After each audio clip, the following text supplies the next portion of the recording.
8 साल का एक बच्चा 1 रुपए का सिक्का मुट्ठी में लेकर एक दुकान पर जाकर पूछने लगा, क्या आपकी दुकान में ईश्वर मिलेंगे?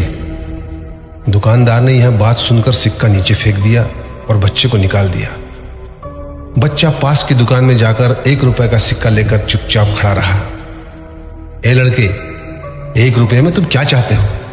मुझे ईश्वर चाहिए, आपकी दुकान में है।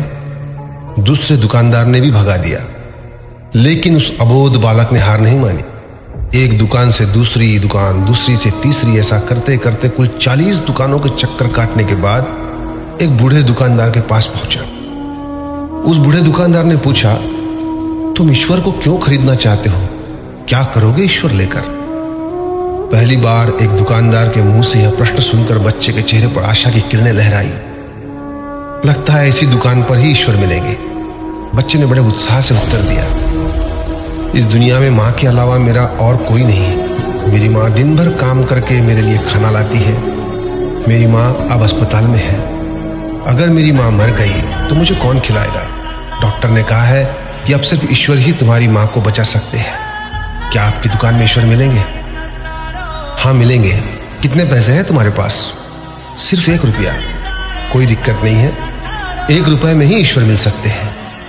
दुकानदार ने बच्चे के हाथ से 1 रुपया लिया और उस 1 रुपए के अंदर 1 गिलास पानी के अलावा बेचने के लिए उसके पास कुछ भी नहीं था।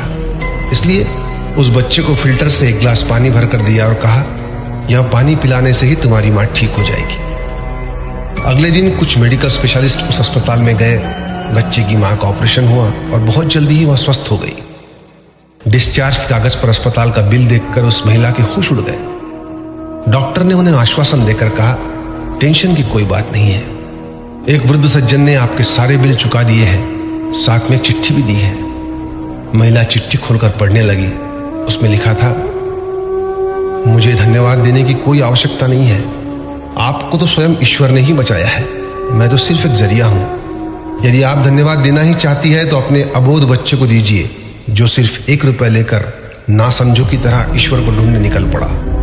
उसके मन में यह दृढ़ विश्वास था कि एकमात्र ईश्वर ही आपको बचा सकते हैं। विश्वास इसी को कहते हैं। ईश्वर को ढूंढने के लिए करोड़ों रुपए दान करने की जरूरत नहीं होती। यदि मन में अटूट विश्वास हो तो वे 1 रुपए में भी मिल सकते हैं। आइए इस महामारी से बचने के लिए हम सभी मन से ईश्वर को ढूंढें, उनसे प्रार्थना करें। आपका दिन शुभ हो।